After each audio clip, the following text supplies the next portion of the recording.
Hello, race fans, and welcome to Disc Golf Daily. It is Thursday, May 2nd. We are the podcast that gets you caught up with disc golf news and growth in about 10 minutes.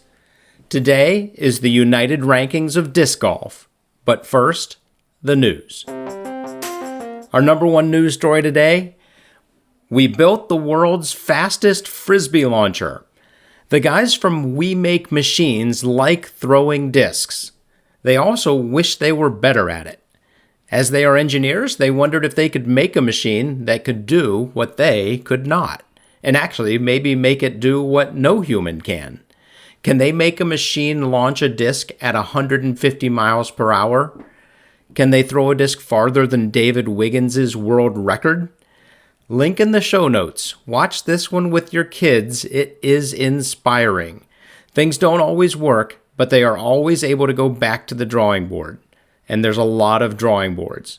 And so you know, yes, they did throw a disc farther than the world record in very little wind. They have a great video of it.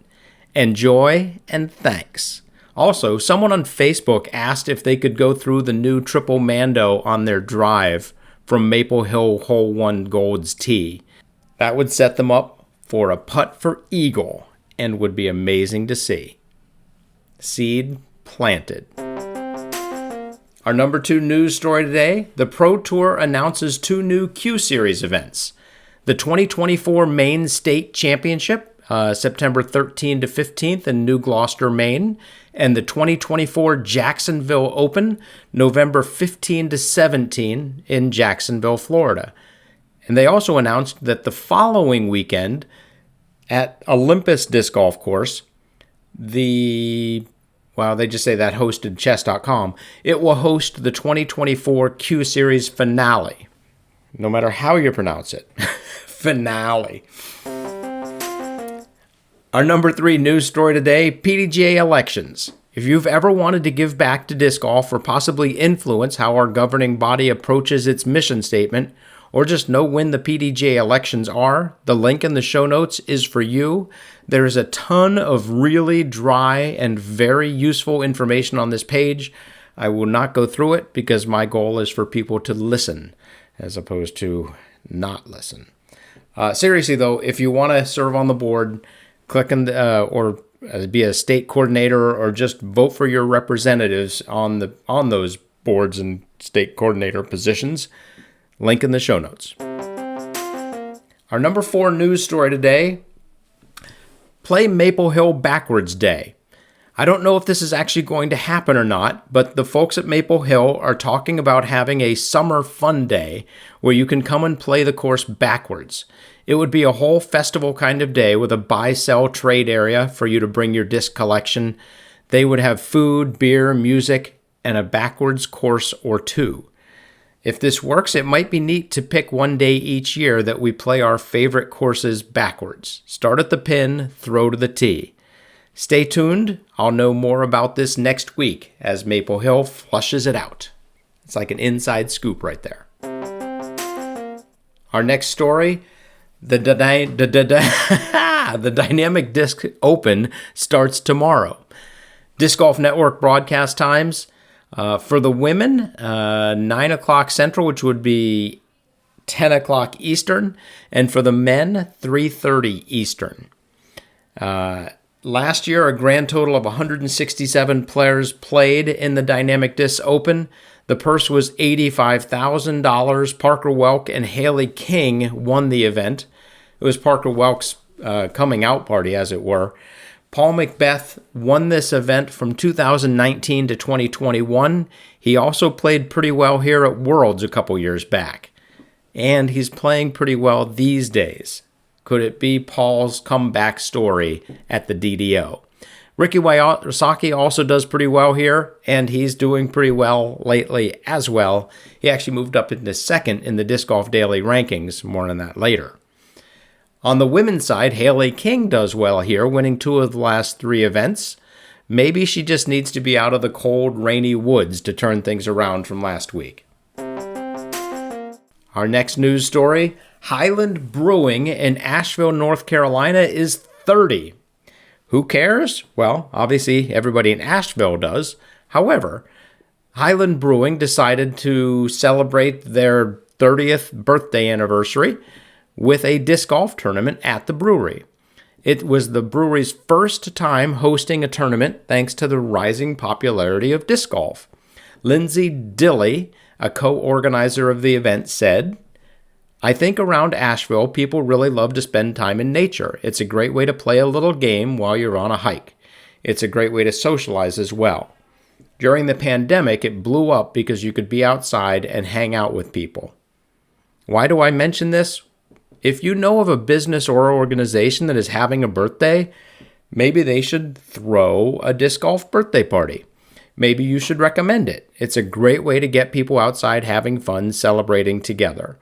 Thanks for setting the example, Highland Brewing, and congrats on 30 years. And closing out our news stories, this is a weird one. Jed Rowen wrote a book called Discovery: Not All Discs Are Made of Plastic.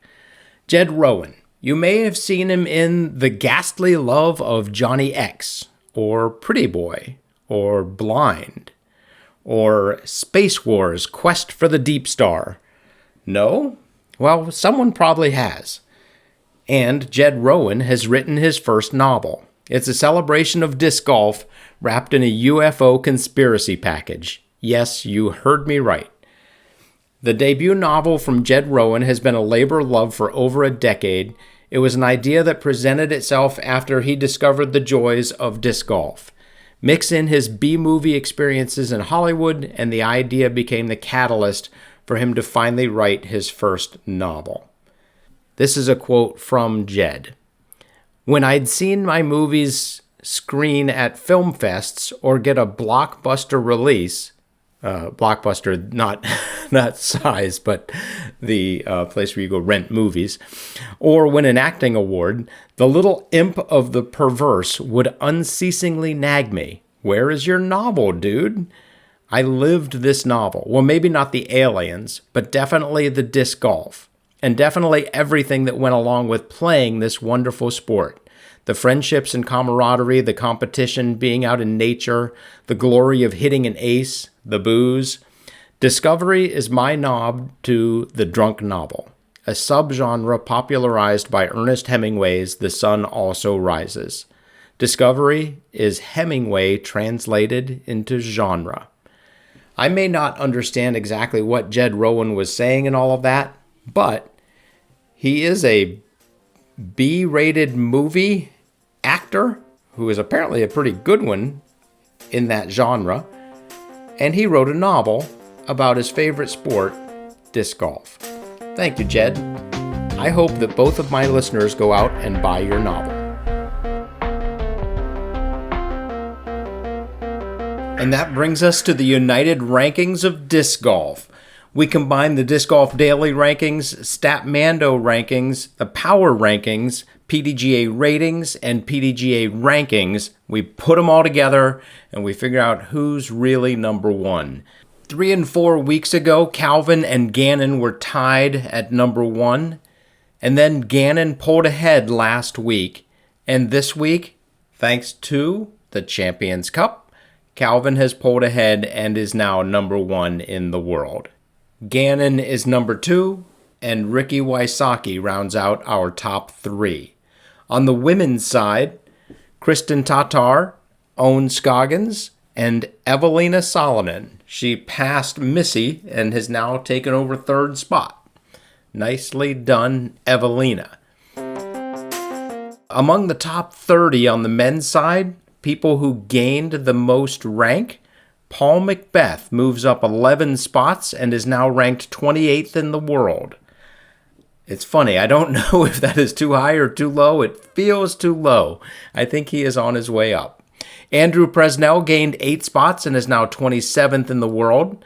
And among the top 10, Joel Freeman gains the most. He gains 3 spots and he is now in 9th place. On the women's side, the big gainers, Silva Saarinen gains 9 spots and is ranked 15th. And the biggest gain overall, Rachel Turton, gains 35 spots. She's now ranked 43rd in the world. that does it for us today. If you have any thoughts, news, or opinions, shoot us an email at discgolfdaily@aol.com. Have fun, throw 'em straight, and hit the thin gap.